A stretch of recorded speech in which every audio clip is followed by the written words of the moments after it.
Now, just as the kalima purifies the kufr of the heart, and just as istighfar and tawbah purify the sins of the heart, najasa is purified by water. Najasa is an Arabic term which implies physical impurity. For example, urine, stool, alcohol. These are considered impure objects. Water is considered the major tool of uplifting that impurity. And when we speak of tahara in the books of fiqh, we actually mean this type of tahara. Meaning, how do you purify your body from impurity, physical impurity? How do you purify your clothing from physical impurity? How do you purify your prayer place, your ground, from physical impurity? So this is the type of tahara that we will focus on for the remainder of these sessions. Now the other types of tahara that I just spoke of, the tahara of the heart, that's a very, very important aspect of this deen. And we will touch on points as we move, we will touch on different spiritual points of tahara in general as we move through. But I want to emphasize the fiqh because that's the first step. The first step towards purification is to purify your body, your place, etc. because that will perfect your salah. And when you perfect your salah, the salah itself will then allow you to perfect the rest of your life. The salah is so essential. When Allah subhanahu wa ta'ala mandates the salah for us 5 times a day, in essence, that is the means by which we reflect upon ourselves. So if you can lay that foundation, firm, solid, and then build a beautiful salah upon it, everything else in your life will fall into place. That's all you need.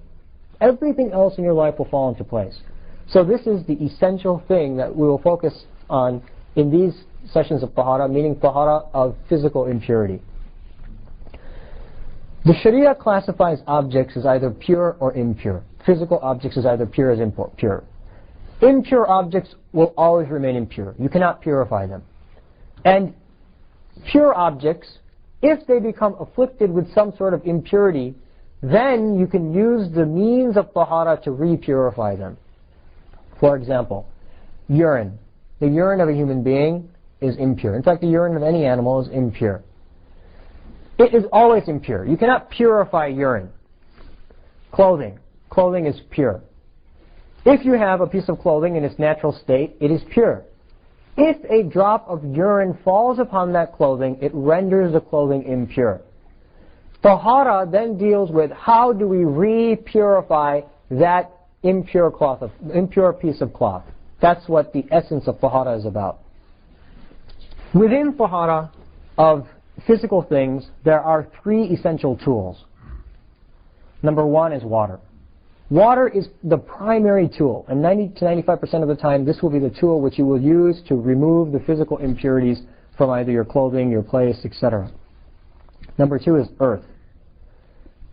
For example, in certain rare cases, if you're extremely sick, or if you don't have water available, Allah subhanahu wa ta'ala has given us the opportunity to purify ourselves with earth, with types of earth. For example, sand through tayammum.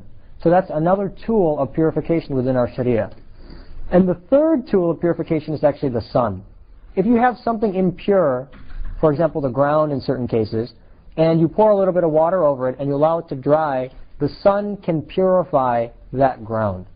That's very rare and it's probably not going to be touched upon in too much detail, but water is really what I want to focus on. And water is the primary, 90 to 95% of the time, it is the primary means by which we purify our clothing, our bodies through wudu, our prayer place, etc. One more thing that I should probably touch upon is that the dhabiha, the process of dhabiha, is a means by which we purify animals. And actually, the very last session of the section on tahara, I'm going to go into extreme detail on eating. Because eating is also an important part of tahara. Because those molecules that we eat eventually form our body. Those molecules are then used to build our muscle, our body, etc. And so the very last session on tahara, I'll touch in detail upon purifying food and seeking pure food. So in general, you should know that the dhabiha, the process of dhabiha, takes an animal which is haram and makes it halal, if Allah has permitted it to be eaten. So for example, if there's a cow, if that cow dies on its own and lies dead on the floor, you're not allowed to eat it. It doesn't become halal. But when you take a knife and say Bismillah and allow that blood to flow from it in the name of Allah, that purifies the meat of that cow. So that's another means of purification within our Sharia.